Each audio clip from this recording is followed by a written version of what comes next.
Alors, on tombe sur le plateau de Coma Cinéma avec Isabelle Nanty. Alors, nous allons accueillir tout de suite deux comédiens de talent, des garçons que vous connaissez bien. L'un est le héros du film que vous avez réalisé, Le Bison. Le Bison, c'est lui. Et l'autre, eh bien, vous venez de tourner avec lui dans un film d'Alain Resnais. Mais il est là à Cannes parce qu'il fait l'événement dans Matrix. Il va être connu dans le monde entier dans les jours qui viennent. Il est venu 7 fois à Cannes. Hein. Mais là, bon, il nous a épaté une fois de plus. Je demande d'applaudir Edouard Baird et Lambert Wilson.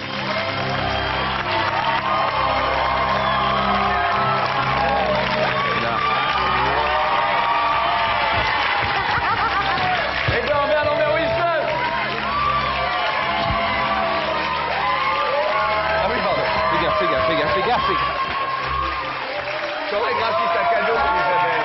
C'est pour toi. Bonsoir. Bonsoir. C'était exclusivement pour... Un petit cadeau parce qu'Isabelle est chorégraphe.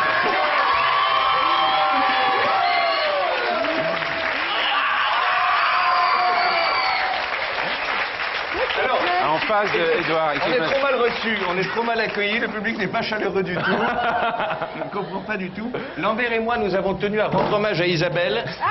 Isabelle, vous savez, metteur en scène, actrice et chorégraphe aussi. Et lorsque Lambert et moi, nous étions au ballet de Lausanne, notre professeur était Isabelle Nanty. Bon, vous êtes beaux comme des dieux ce soir-là, hein? Comment ce soir? Oui, exactement, nous sommes toujours beaux. Bon, on va parler dans un instant du Bison et de Matrix dans lequel vous êtes extraordinaire, je vous le dis tout de go. Franchement, vous avez épaté tout le monde là. On savait que vous étiez bon acteur, mais dans un truc comme ça, arriver à sortir du lot à ce point, épatant. Je veux savoir si vous aviez rencontré des stars sur la croisette. Peter Wonkley, John Spedden, Lambert Wilson. Lambert Wilson. Yes. All the Wilson are here. Yes. Klaus Nielsen, Lambert.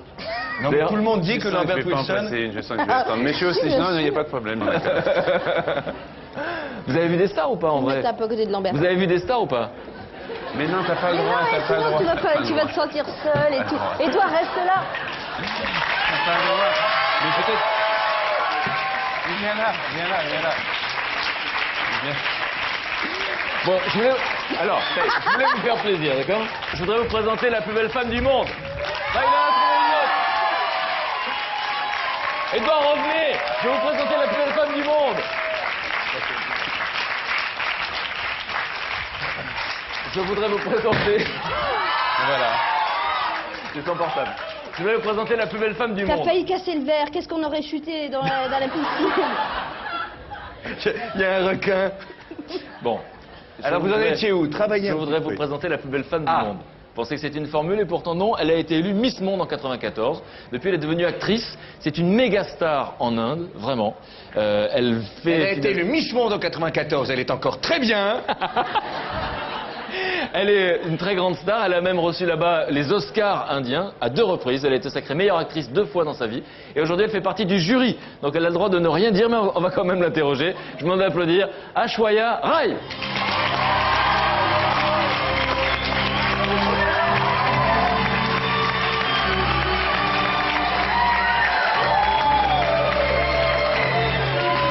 Bonsoir. Bonsoir. Hello. On vous laisse vous asseoir. Bonsoir, bienvenue. Merci. Vous allez bien? Très bien, merci. Ah, mes camarades parlent anglais, hein, n'hésitez pas. Hein. Tout à fait. Et je me dis que j'ai bien fait de me mettre là. Alors, vous êtes dans le jury, dirigé par Patrice Chéreau, 20 films en Tout à fait. compétition. Lequel vous avez aimé pour l'instant? Ah mais non. Mais elle n'a pas le droit. Je pense que vous devez savoir qu'en tant que membre du jury, le silence est la règle. Vous devez attendre jusqu'au jour J. Donc vous n'avez pas le droit, même sous la torture, vous n'avez pas le droit de parler des films. Jean Rochefort said that this movie is not good. The movie that you know.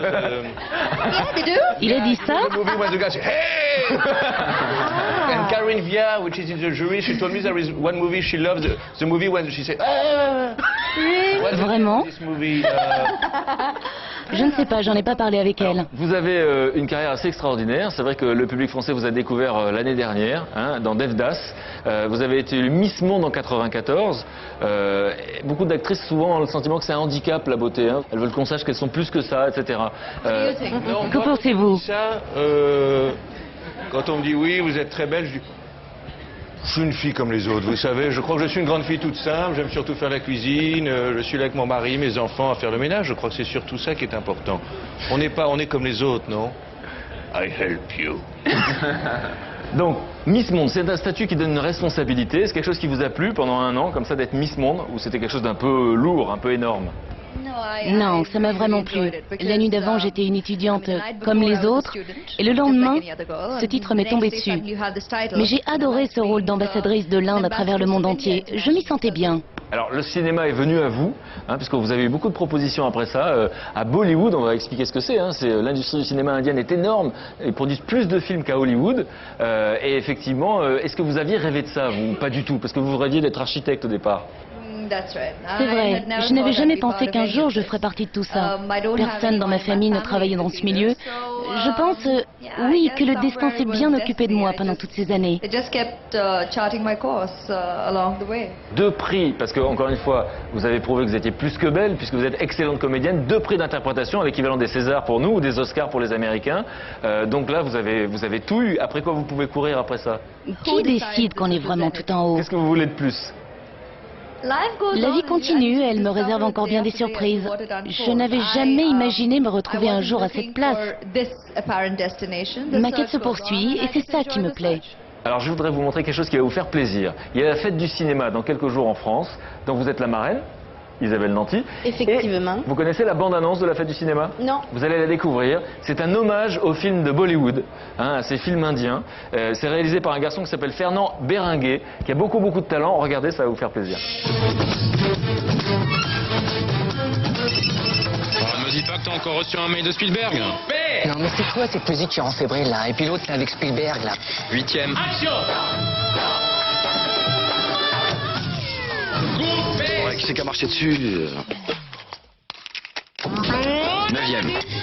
Action. J'ai dit action. 7e. Attends, chérie, tu brilles. On tourne. On tourne. Ah oui, mais il y avait une brillance. 19e.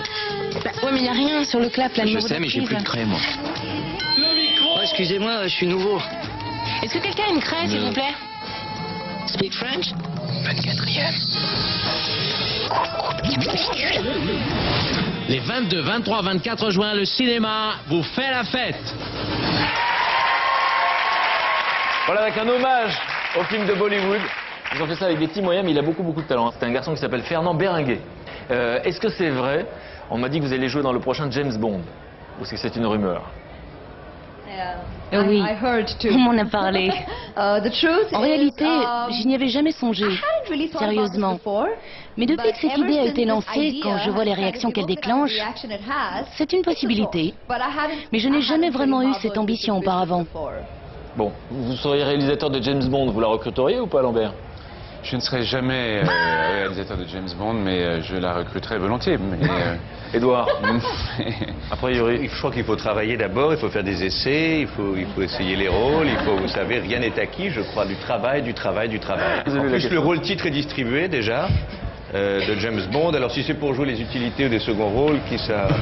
Moi j'ai fait des essais pour James Bond il y a très longtemps. Pour jouer le rôle de James Bond? Pour faire le rôle de James Bond. Et alors, vous l'avez eu? Il faut imaginer My Name is Bond, Jack Bond, comme ça. En tout cas, il est dans Matrix, on va en parler dans un instant.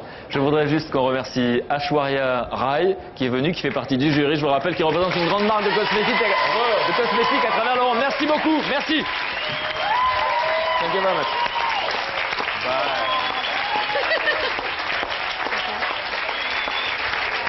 On peut l'applaudir très fort.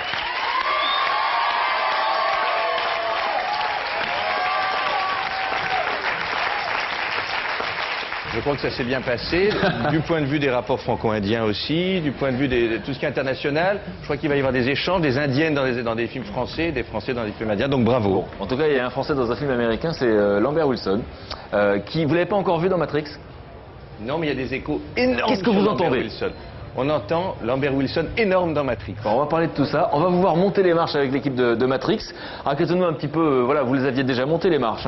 7e Festival de Cannes. Mais là, c'est particulier parce que c'est un film énorme. En même temps, vous n'aviez pas la pression. Vous saviez que vous alliez épater la galerie, soyez francs. Non, je pensais ne pas avoir la pression et puis ça m'est... Et finalement, on regarde les images. J'étais mort de trouille, j'étais vraiment terrifié. Donc, avec votre épouse, que vous avez rencontrée sur le plateau de Comme au cinéma. Exactement, ici, sur cette piscine maudite. Vous avez rencontré Monica pour la première fois. Oui, absolument. Donc vous découvrez ces images. En fait, j'ai pas compris pourquoi on était séparés du reste de l'équipe. On nous a envoyés en éclaireur, voilà. Ah, on a envoyé Monica et vous, puis après vous étiez tous réunis pour la photo. Oui, oui. Et donc abrupt comme marche. C'est toujours impressionnant, il n'y a rien à faire, c'est un truc idiot. On se dit qu'il ne faut pas se laisser avoir par cette excitation-là, parce que les gens ne vous reconnaissent pas, ils vous appellent Christophe de toute façon, mais... Ils vous appellent Christophe quoi, Lambert? Bah bien sûr, comme votre électricienne tout à l'heure, ou votre les régisseur photographes qui m'a fait... Oui, oui, mais ça c'est normal, mais en même temps, il y a une sorte une grande pulsation comme ça, physique. C'est comme la première fois qu'on monte sur une scène et que les gens applaudissent, même si c'est pas vous qui applaudissent, ça fait quelque chose, quoi. J'adore cette lucidité. Il m'appelle Christophe, c'est pas moi qui applaudisse, mais c'était émouvant. Donc c'est ça qui met la pression. C'est pas de monter les marches en fait, en soi. Moi, je me dis, c'est pas un challenge de monter ces marches. De monter les marches, non. C'est vrai que c'est plus un challenge de trouver sa place dans le cinéma, parce qu'ils ont éteint les lumières très vite, parce qu'on était très en retard. Donc après, il y avait toute la distribution qui était à 4 pattes, donc Ariane Moss enceinte, qu'il fallait protéger. C'est ça le vrai challenge. Vous étiez perdus dans les couloirs, tout ça? Absolument, tout le monde, c'était un bordel incroyable. Oui. Vous voyez que c'est pas les gens disent oui, à Cannes, les gens ont la belle vie, pas du tout. D'abord, il n'y a pas d'ascenseur, c'est un escalier. Ensuite, il y a très peu de bougies, très peu de lampes, il y a des économies, c'est dans le noir. Ensuite, il y a peut-être 2 personnes par chaise, vous aviez un strapontin pour vous? Ça. On s'est retrouvés à peu près. C'est des conditions qui sont très difficiles. Donc en gros, si on montait un jour les marches, il faut venir avec sa lampe frontale encore en plus. Comment vous vous êtes retrouvé dans Matrix? Alors première question, est-ce que vous avez vu sincèrement le Matrix 1? Parce qu'on n'arrive pas à imaginer que ce soit votre tasse de thé à l'origine. Mais pourquoi ce serait pas ma tasse de thé? C'est un préjugé, je reconnais. Matrix, c'est un film très étonnant que j'avais pas vu en fait, c'est vrai. Ah. Voilà. Mais pourquoi ce serait pas ma tasse de thé? Là, j'étais pas allé le voir. Je l'avais pas vu, non, je l'avais pas vu parce que je savais que vous étiez en vacances. Et je l'ai vu au moment de faire les essais. Ouais. Alors comment ça se passe? Comment on vous propose de faire des essais pour Matrix? Parce qu'on cherche un Frenchie qui puisse vaguement parler anglais et on lui demande de... Voilà, ils avaient besoin d'un acteur français et on était plusieurs à faire des essais. Donc il y a une casting director en France qui a fait passer des essais en vidéo à Paris et toutes ces cassettes sont parties... à Los Angeles et puis ils ont fait venir je crois que moi d'ailleurs et voilà, c'est un truc très banal, très classique et puis après j'ai pas eu de nouvelles pendant 4 mois et demi parce qu'ils sont assez cruels finalement, assez inhumains quoi. Ils vous balancent comme ça dans un hôtel, on n'a pas de nouvelles du tout, ensuite subitement on vous dit il faut aller passer les essais devant les frères Wachowski pendant 20 minutes et puis et après on ressort, mais c'est très... Ils sont très gentils avec moi maintenant, depuis tout à l'heure d'ailleurs. Non mais c'est vrai, ils sont vraiment... Parce qu'il se trouve que, depuis, on le sait depuis tout à l'heure, le film casse des records historiques en Amérique, en France. C'est un truc qui est en train de se passer là en ce moment. Et là, subitement, ils sont... je fais partie de l'équipe. Mais c'est récent, c'est assez récent quand même. J'adore votre lucidité. Alors effectivement, le personnage dont parlait il y a un instant Isabelle est un personnage qui est donc une sorte de robot, hein, pour faire simple. Il y a beaucoup de programmes, comme on dit dans le film, et puis très peu d'humains. Enfin, ils sont enterrés sous la terre dans cette ville secrète qui s'appelle Zion, où les humains se sont réfugiés. Et ils font des sortes de macumba. Ils sont très contents de se retrouver quand ils reviennent des expéditions. Et puis voilà, nous on est les méchants programmes. En fait, on est c'est comme s'il y avait eu l'histoire de l'humanité qui avait été reproduite plusieurs fois. C'est-à-dire qu'on a été tous détruits. Il y a eu un sauveur. L'humanité a été détruite. Puis il y avait quand même 2-3 personnes qui ont réussi à se reproduire. Et voilà, c'est un cycle permanent. Mais les humains ont été dépassés par les machines. Et les machines, pour survivre et pour fonctionner, ont besoin de l'énergie des humains. Et pour que les humains aient de l'énergie, voilà, ils font, on leur donne une illusion de vie. C'est une vie qu'ils rêvent. Et c'est comme de ça dont ils se nourrissent. Mais pardon Frédéric, il faut juste rappeler que c'est basé sur des faits réels. C'est arrivé. Non, mais pas ici. C'est dans une région, je crois, en Illinois. C'était arrivé. Et les frères Wachowski, et sont allés... Enfin, voilà, il faut le dire. C'est en direct, en plus. C'est ça. De qui est-ce que vous êtes inspiré, la question? Non, alors ce personnage, effectivement, parle dans le film, donc en version originale, parle anglais avec un accent français coupé au couteau. Ouais, ils ont insisté beaucoup sur le fait de... Moi, je voulais présenter plein d'accents. Je voulais que le type, il dérape, en fait, que ce programme, en fait, qu'il adore toutes les langues, il sait programmer toutes les langues, qu'il glisse un peu, comme ça, il part un peu russe, un peu hollandais, un peu... Comment ça fait? Ça ferait comment ça fait? Je peux pas le faire devant toi. L'accent russe par Lambert Wilson, vous voulez ou pas? Ah, la vanne de Lambert Wilson est là. Et donc... Je suis resté... Donc vous leur proposez ça, ils n'en veulent pas. Ils vous leur proposez des accents, Non, mais parce que je sais pourquoi. Parce qu'en fait, les Français, nous, je vais vous expliquer. En fait, C'est une arme pour ce personnage, c'est-à-dire que notre charme, notre volupté, notre goût du il est dans le bien personnage là vivre déjà, il est dans le personnage. est une arme qui hypnotise et qui cache notre réel danger et notre réputation de vrai salaud qu'on a un peu là-bas. Et c'était ça la fonction un petit peu de la... On veut dire que c'est l'image qu'ils ont des Français. Non, je plaisante un peu. C'est-à-dire que c'était pour voilà, c'est un type qui aime le pouvoir, ce fameux programme, le mérovingien. Il aime énormément le pouvoir, mais il le cache. Et il le cache en faisant, voilà, en montrant pas ses griffes et en étant charmeur, donc français. Et donc précisément, il y a des répliques qui vont devenir cultes, puisque le film est un vrai phénomène déjà. Certaines de vos répliques, parce que s'il aime le français, c'est parce que c'est tout ce qu'il vient de dire, mais aussi parce que c'est tellement sympa quand on jure, quand on dit des gros mots. Et donc dans la version originale en anglais, il dit des tas de gros mots en français.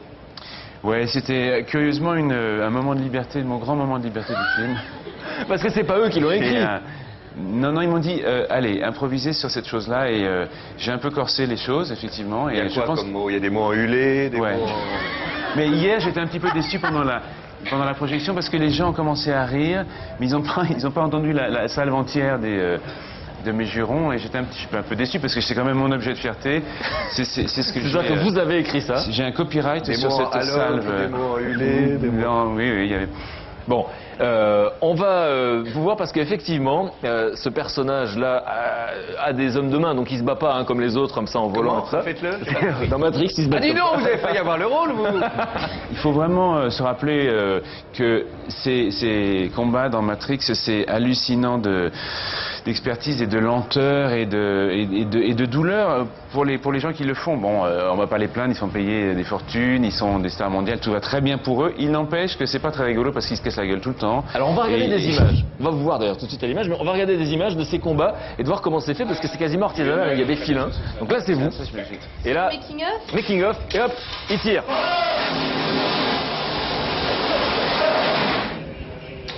Ok, you have some skill.